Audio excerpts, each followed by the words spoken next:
लोग तो गरीबी में खूब मजाक उड़ाते हैं साहब, खूब मजाक, बहुत मजाक। इस देश में अगर किसी की मजाक होती तो सिर्फ गरीब की, और हमारे देश में अगर कोई नियम का पालन करना होता है तो सिर्फ गरीब को। अमीर कभी कोई नियम का पालन नहीं करता श्रीमान, केवल गरीब करता है। मास्क भी लगाता है तो सिर्फ गरीब लगाता है। चालान की बाजी आती है तो गरीब का चालान होता, कभी बड़े आदमी का कोई चालान नहीं हुआ। बड़ी विचित्र स्थिति महाराज, गरीबी बहुत विचित्र है। हमने अपने जीवन काल में बहुत नजदीक से गरीबी देखी, बार बार स्मरण आ जाता है। कहना नहीं चाहिए, अच्छा नहीं लगता, पर साहब सत्य तो आखिर सत्य होता है।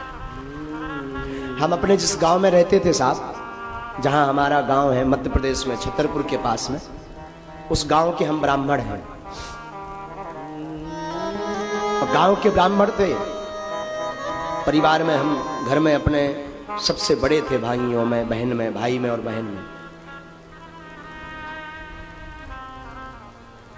महाराज पिताजी कुछ करते नहीं थे, तो हमने अपने घर में रहकर, जहां हम रहते थे, 8 वर्ष तक भीख मांगी। 8 वर्ष तक भीख मांग करके दास ने खुद जीवन चलाया।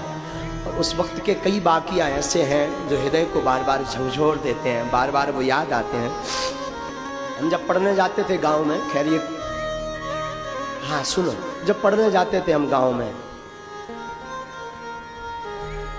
तो हमारी आदत थी बचपन से ही महाराज तिलक लगाने की। हम बचपन से तिलक लगाते थे।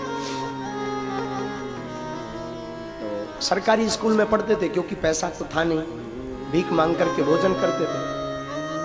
माता पिताजी भी थे, भीख मांग करके अपना परिवार चला। स्कूल में पढ़ने जाते थे, हमें बार बार स्मरण है, स्कूल में जब हम पढ़ने जाते थे तो छोटे छोटे जो हमारे मित्र थे, बच्चे,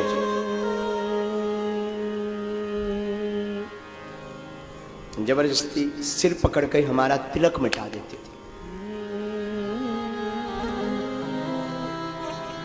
जबरदस्ती इसलिए मिटा देते थे, हम इसलिए विरोध नहीं कर पाते थे क्योंकि हम गरीब घर से थे। कोई जब उत्सव होता था 26 जनवरी या 15 अगस्त, तो सबके नए नए कपड़े होते थे। हमारा सिर्फ एक ही कपड़ा होता था, एक कुर्ता, एक पजामा।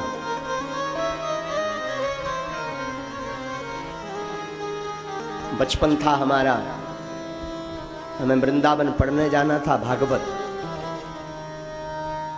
उस वक्त 2000 रुपए किराया नहीं था।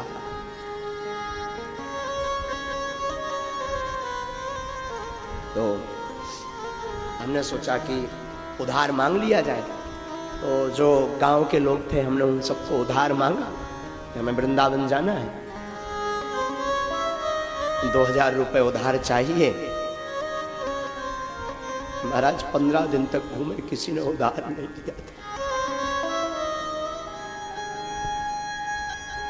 किसी ने उधार नहीं दिया था। क्यों? क्योंकि उन्हें पता था कि अगर हम इसे उधार दे देंगे तो ये चुकाएगा नहीं। कार्ड, शादियों के कार्ड जो होते ना, कार्ड में पूरे परिवार का नाम आता था, सिर्फ हमारे पिताजी का नाम नहीं आता। क्यों? क्योंकि ये गरीब है, ये आ नहीं पाएगा, और आएगा तो कोई व्यवहार नहीं चुका पाएगा, कुछ गिफ्ट नहीं दे पाएगा।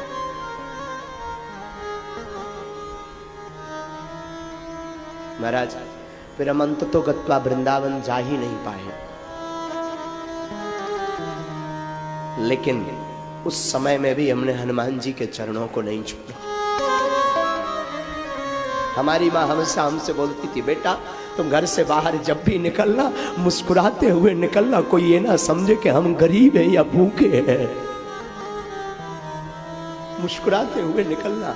साहब ये दास अगर बैठा है तो अपनी माँ के कारण बैठा है। मेरी माँ ने मुझे जीवन में बहुत कुछ सिखाया। मेरी माँ बोलती थी, बेटा जब भी घर से बाहर निकलना मुस्कुराते हुए निकलना, कोई ये ना समझ पाए गरीब है और भगवान तुम्हारा कोई नहीं, सिर्फ भगवान है। और साहब ये बात माँ ने बार बार हमारी बुद्धि में रखी। उसका परिणाम है कि एक दिन हनुमान जी ने भी हमारा हाथ पकड़ लिया। वो दिन है कि आज का दिन है साहब। मैं अपनी आप बीती बताता हूं, 4-4, 5-5 दिन तक पार्ले जी, उस जमाने में 1 रुपए का आता था, छोटा पैकेट पार्ले जी, 1-1 रुपए का पार्ले जी खा खा करके पेट भरा हमने। 1-1 रुपए का। उस वक्त कोई उधार नहीं देता। भिक्षा में, ब्राह्मण का काम भिक्षा मांगना है साहब, बुराई नहीं थी। ब्राह्मण का तो काम है भिक्षा मांगना। हम अपना कर्तव्य करते थे, कर्म करते थे। लेकिन मैं लोगों की मानसिकता बता रहा हूं। उस जमाने में जब भिक्षा मांगने जाता था तब लोग ताने देते थे, फिर आ गए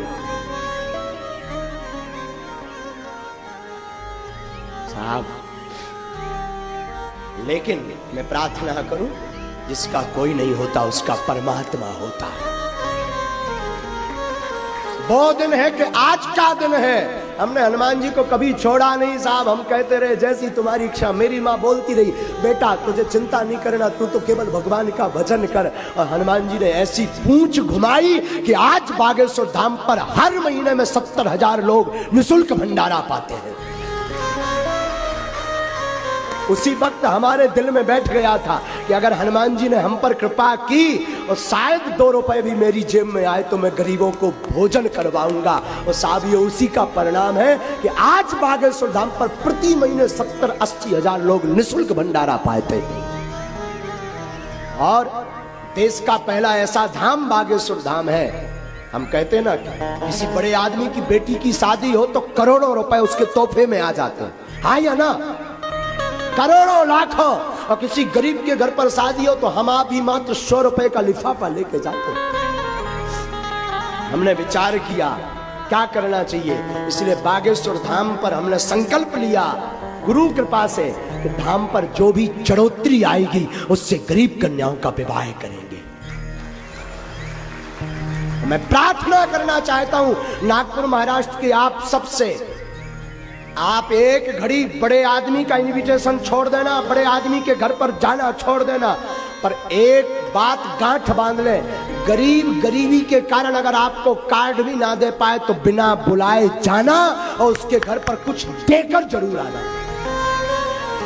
इतना जरूर कर। तुम्हें सौगंध है अपने ईमान की, सौगंध है तुम्हें अपने ईमान की, क्योंकि साहब इनका तो सिर्फ परमात्मा होता है। और मैं व्यासपीठ से बोलूं तो बुरा नहीं होगा, जिसका कोई ना हो आ जाना हमारी गली में। बागेश्वर धाम खुला था, खुला है, खुला रहेगा।